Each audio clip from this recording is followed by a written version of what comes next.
Estás viendo Infinito. Abre tu mente.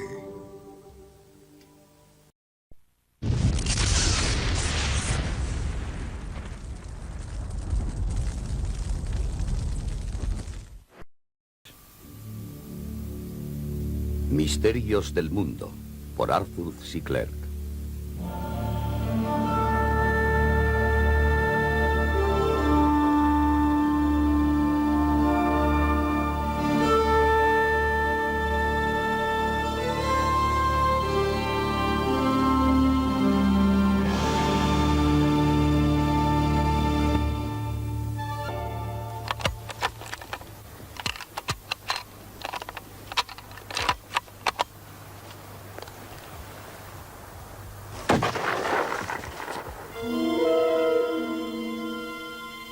En el norte del Pacífico, en las costas occidentales de América, un grupo de hombres sigue las huellas de un animal salvaje.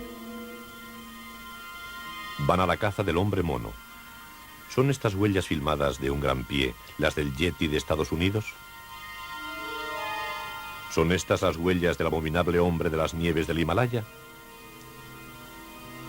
Lord Hunt, el famoso escalador del Everest, cree en su existencia. Misterios sacados de los archivos de Arthur Clarke, autor de 2001 Odisea del Espacio e inventor del satélite de telecomunicaciones. En su retiro de Sri Lanka, tras una vida dedicada a la ciencia, al espacio y a escribir, medita en los enigmas de este y otros mundos. Es increíble que puedan existir en el mundo actual seres como el descomunal hombre mono. Sin embargo, las pruebas de su existencia son actualmente muy considerables. En los valles altos del monte Everest, la creencia en la existencia del abominable hombre de las nieves del Himalaya está muy viva.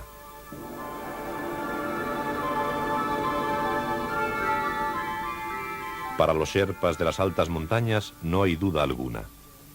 El Yeti está metido en sus rituales y en sus vidas. Kunjo Chumbi es el hombre más importante del pueblo de Kumjung. Él ha visto al Yeti.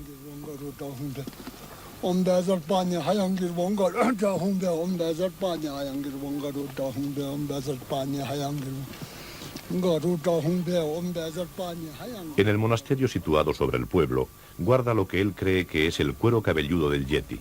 Lo conserva en una caja como una reliquia.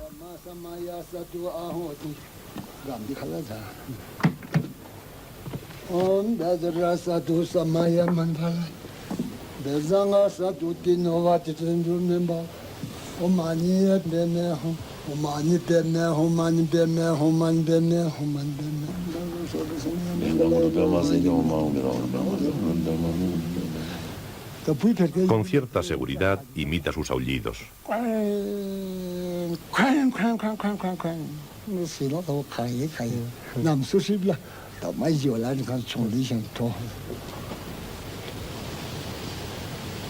Los sherpas se atemorizan cuando los oyen. Hace 6 años, Langpa Domani los oyó muy cerca. Un yeti me atacó y me tiró al río. Su rostro era muy negro y parecía un hombre muy viejo. Estuve inconsciente un par de horas. Cuando recobré el conocimiento, vi que el yeti había matado varios yaks y una vaca. Ella afirma que el Yeti la cogió y la tiró al río.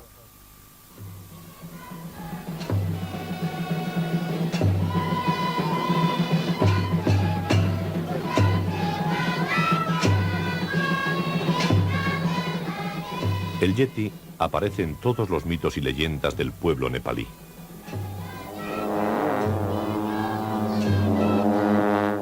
Desmond Doig organizó con Sir Edmund Hillary la mayor expedición de caza del Yeti. Sabía que los sherpas tenían las descripciones físicas más precisas del Yeti. Según los sherpas, tiene un cuero cabelludo impresionante, las orejas muy afiladas, la nariz achatada. El pelo le cubre por todas partes, excepto alrededor del pecho y el vientre, y tiene cara de hombre.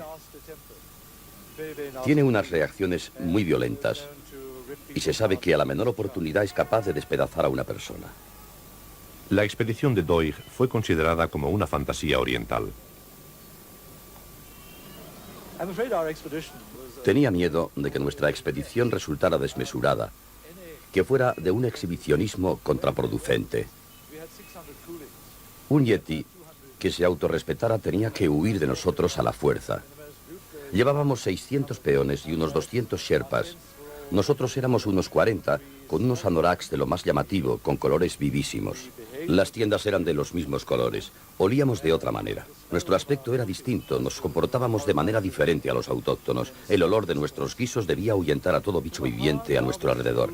Es natural que la conclusión ilógica de la expedición fuera que el yeti no existía. Otras expediciones de caza del abominable hombre de las nieves también fracasaron. Pero durante 50 años, los occidentales han continuado volviendo con testimonios nuevos. Emil Wick es uno de los pilotos más experimentados del mundo en vuelo sobre montañas.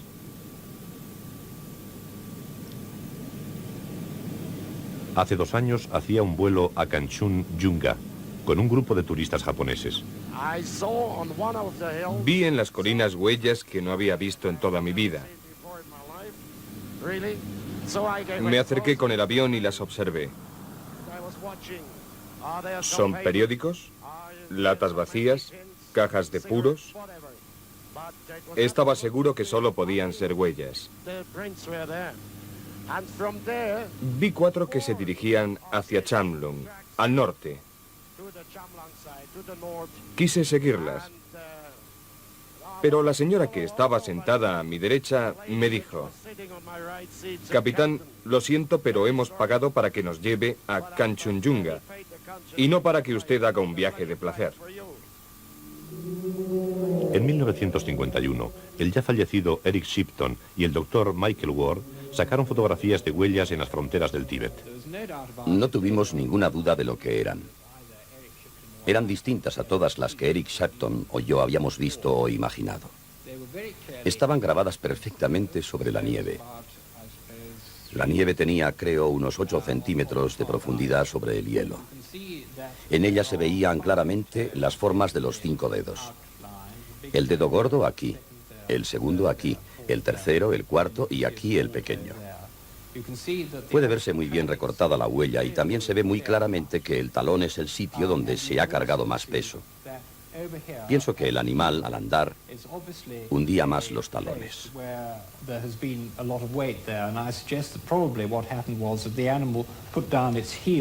Las dimensiones de la huella tienen una longitud aproximada de 40 centímetros y una anchura probable de 13 a 16 centímetros.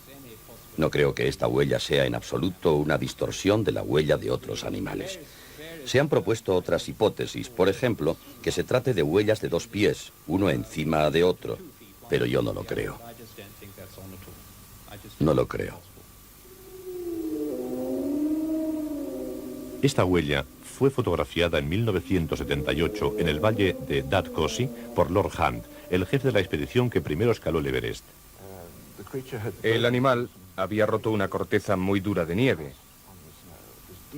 El grosor de la nieve sobre una vertiente bastante empinada era muy grande. Y el animal era un ejemplar descomunal comparado con nosotros, porque nosotros, al atravesar la misma superficie, no marcábamos ninguna huella. Podían verse en la nieve blanda bajo la capa endurecida las marcas de los dedos. No se trataba de huellas de oso, porque los sherpas, siempre que he hablado con ellos de esto o cuando he estado viendo huellas con ellos, han insistido mucho en que no son huellas de oso, son del yeti. En fotografías tomadas por el jesuita francés Pierre Bourdet se ven de nuevo los dedos con gran claridad.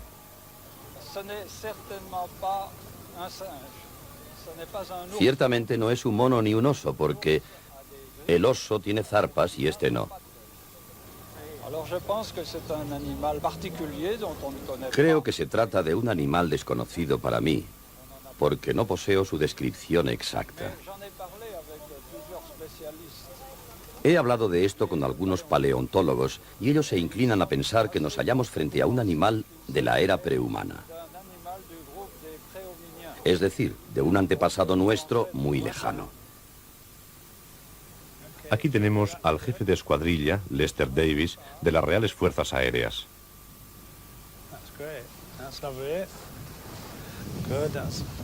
En 1959 formaba parte de una expedición de la RAF en el Valle Kulsti, cuando también se tropezó con unas huellas en la nieve. Se hundían unos 13 centímetros en la nieve. Yo, que pesaba con cámara y todo 76 kilos, solo me hundía unos 3 centímetros.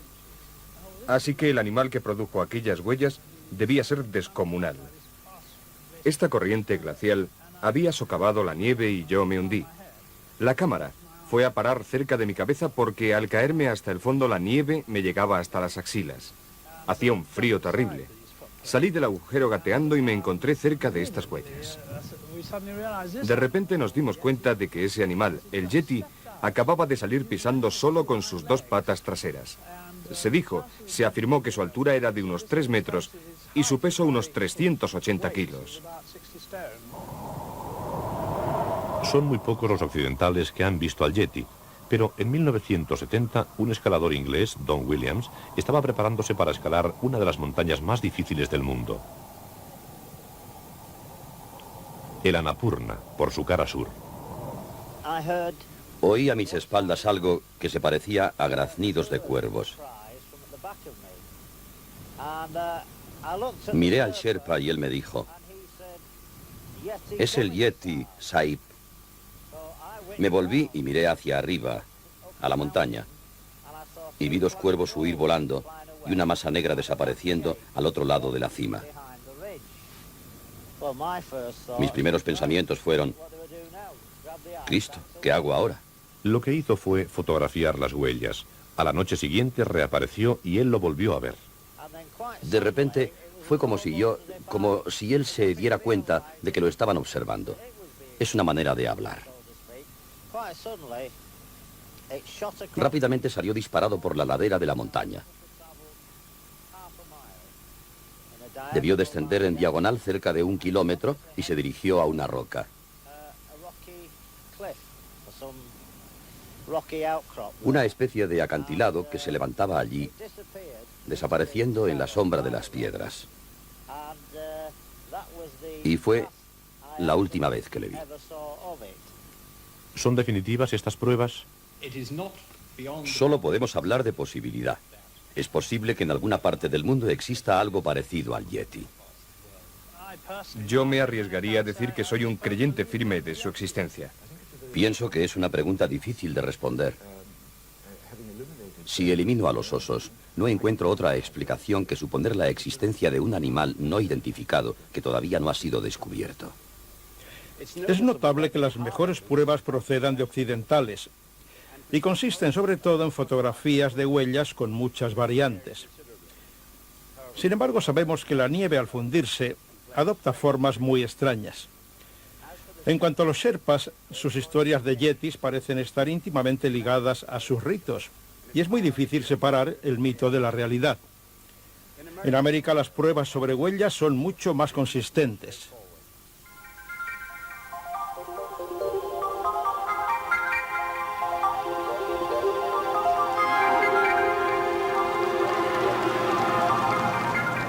El doctor Grover Krantz es uno de los antropólogos que han estudiado el Gran Pie, o Sasquatch, como le llamaban los indios, y está tan convencido de que existe en el noroeste de Estados Unidos el hombre mono que sale con regularidad tras sus huellas para capturar un ejemplar.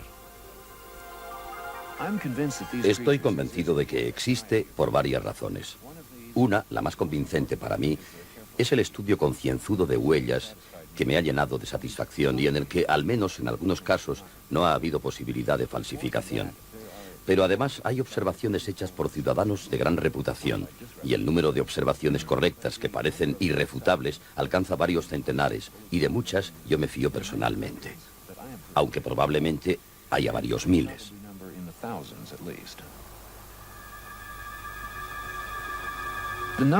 Estimar el número exacto de Sasquatch es muy difícil. Yo me atrevería a estimarlo en unos 200 en la zona noroccidental de los Estados Unidos y otros tantos en las zonas colindantes con el oeste del Canadá. Si hay menos de ese número, no parece posible la supervivencia de una especie.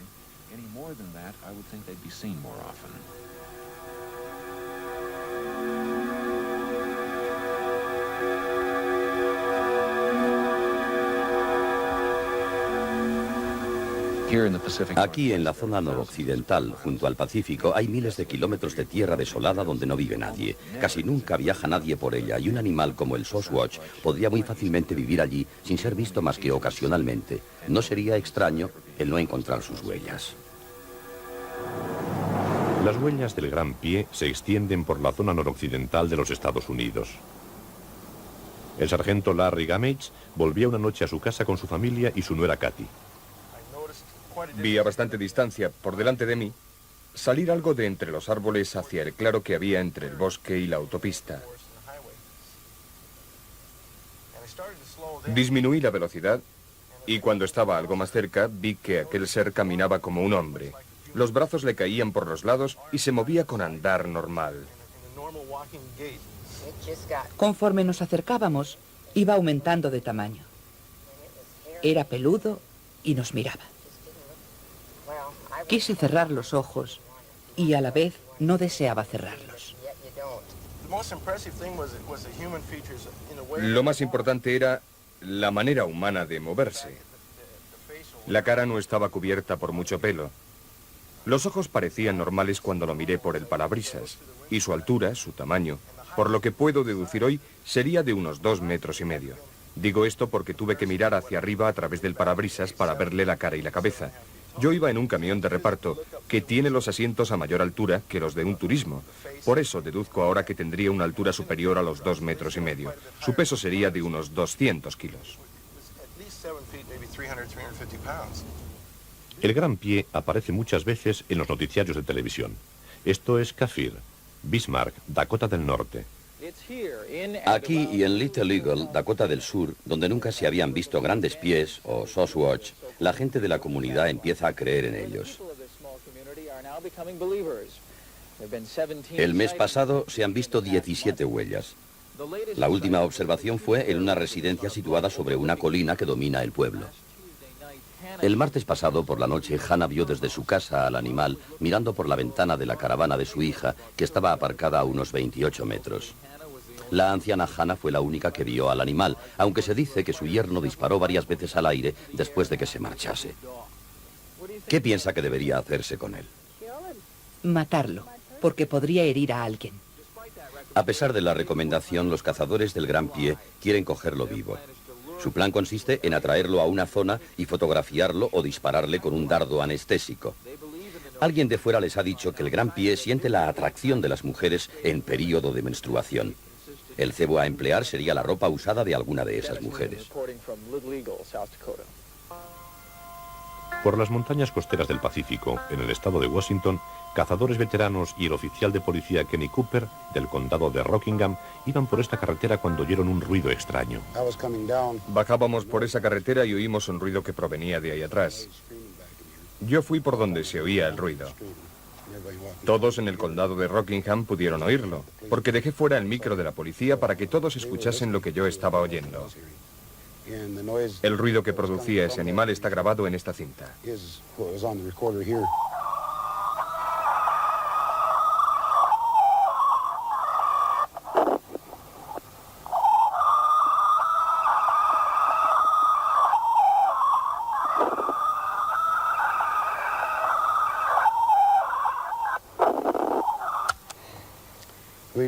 Enviamos la cinta a los laboratorios para que la analizaran.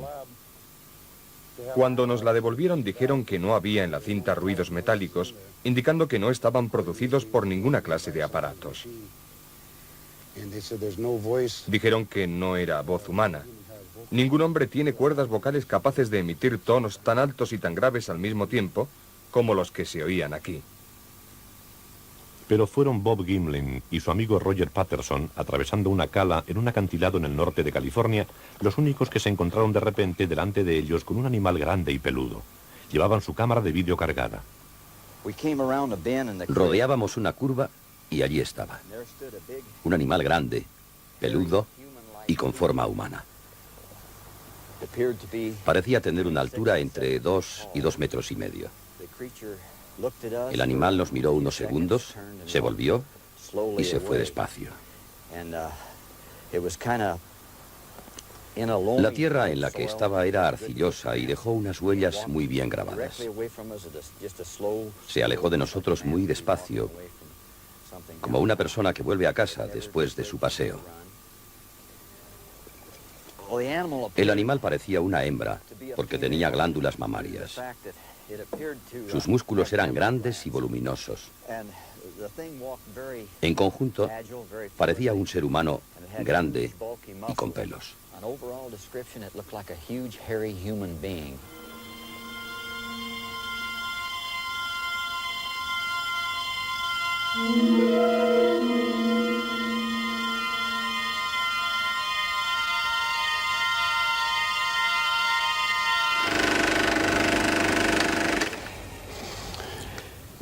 Científicos ingleses y rusos han analizado esta película con mucha atención y han concluido que las zancadas no son pasos humanos. Sería muy difícil para un hombre dar esas zancadas. Sin embargo, hemos demostrado al comienzo de 2001 Odisea del Espacio que hay actores que podrían imitar perfectamente al mono. Así que estas zancadas no son una prueba concluyente. Pero la película de Patterson dio una prueba de apoyo al Dr. Grover Krantz. La prueba más consistente, con mucho, es el vaciado en yeso que se había hecho de las huellas. Voy a mostrar algunos. Por ejemplo, esta huella se tomó después de rodar su película Roger Patterson en el norte de California. La huella del pie no solo se grabó al meterse en la tierra, sino que al sacar el pie se llevó un montón de residuos arcillosos en la mitad de la huella. Esto demuestra que se trata de un pie flexible y no de una muestra rígida, que no hubiera podido hacer esto. Esta huella es tan convincente como la otra. Tiene una longitud de casi medio metro y fue tomada al nordeste del estado de Washington. Se trata de un individuo lisiado porque tenemos dos huellas del mismo individuo. Si miramos el fondo de los pies, el pie derecho está lisiado. Está distorsionado a lo largo, doblado, le falta un dedo y, lo que es más importante, las dos protuberancias exteriores del pie representan espacios entre los huesos. Y de tratarse de un pie humano gigantesco o de alguna falsificación, estas protuberancias y estos espacios entre los huesos deberían haberse colocado más atrás. El lugar donde están puestos indica que se trata de un pie con apalancamientos diferentes, un talón más largo y una parte delantera más corta. El granjero Grover Kiggins y su hija Millie comprobaron que el gran pie tiene una zancada proporcionada al tamaño de su pie. Salían por las cercanías de su granja en Oregón cuando vieron algunas huellas. Las medimos. Mi padre llevaba una regla. La zancada era de 1,10 m, que equivale a un paso largo. El animal bajó hacia la carretera. Se paró en el arcén y se internó entre los árboles, a través de la maleza. Recorrió 3 metros y se metió allí.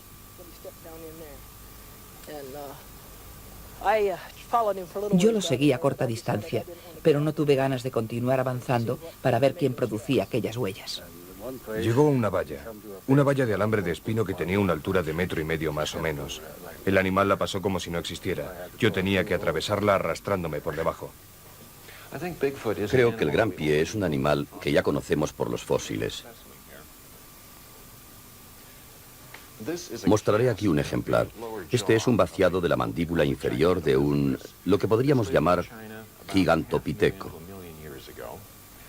Vivió en China hace 500.000 o 1 millón de años. Me gustaría compararlo con el gorila. Este es un vaciado de la cabeza de un gorila. Observen el tamaño de esto. Se trata de un animal que pesaba probablemente alrededor de los 160 kilos. Si observamos solo la mandíbula inferior, lo más interesante quizá es la diferencia que hay en el lado inferior de la mandíbula. En el gorila, los dos lados de la mandíbula se extienden solo modestamente conforme vamos hacia atrás, porque el cuello del gorila llega hasta aquí, detrás de la mandíbula inferior. Si el cuello se adelantara, la mandíbula debería ensancharse para dejar espacio.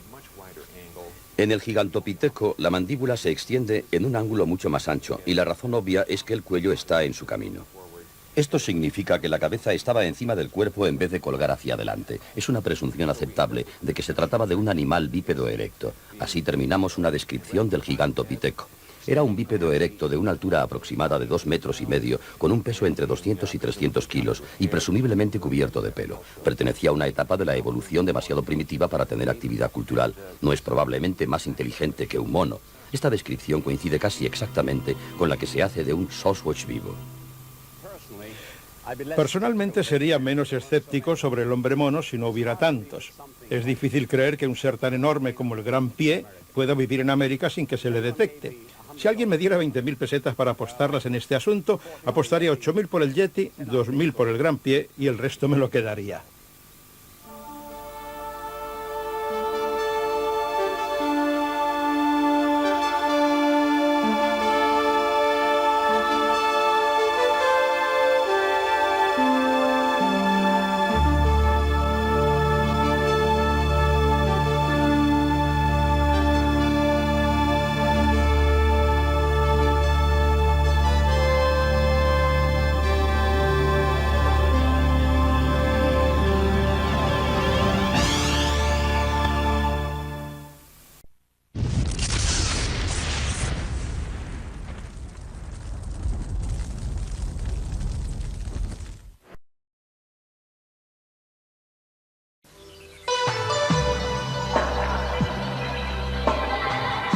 Usted está viendo Infinito.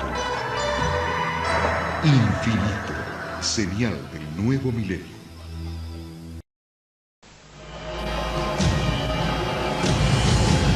Cada minuto, de cada hora, de cada día, ocurren eventos inexplicables. Incidentes, fenómenos, encuentros, ritos, experimentos. Cada día, cada hora, cada minuto, cada 60 segundos, se revela una vida llena de misterios. Ahora un canal trata de dar luz a todo. Un canal que indaga los misterios del universo. Un canal que se aventura en territorios desconocidos. Un canal que explora las preguntas que definen nuestra existencia. ¿Estamos solos en el universo? ¿Existe la vida después de la muerte? ¿Quién construyó las pirámides? ¿Se puede predecir el futuro? ¿Podemos mover objetos con nuestra mente? ¿Existe el infierno? ¿Se acabará el mundo en el año 2000? ¿Es la historia una gran mentira? Para cada pregunta hay una respuesta, pero ¿hasta dónde estamos dispuestos a llegar para encontrar la verdad? Desde Machu Picchu al Chupacabra, desde los aztecas al Zodíaco, desde los extraterrestres a los ángeles. Esto es Infinito, un viaje hacia lo desconocido, una exploración de lo inexplicable. Ningún lugar es muy remoto, ninguna pregunta muy extraña, ningún misterio está fuera de nuestros límites. Escuche lo inesperado, descubra lo oculto, experimente lo desconocido. Infinito, señal del nuevo milenio.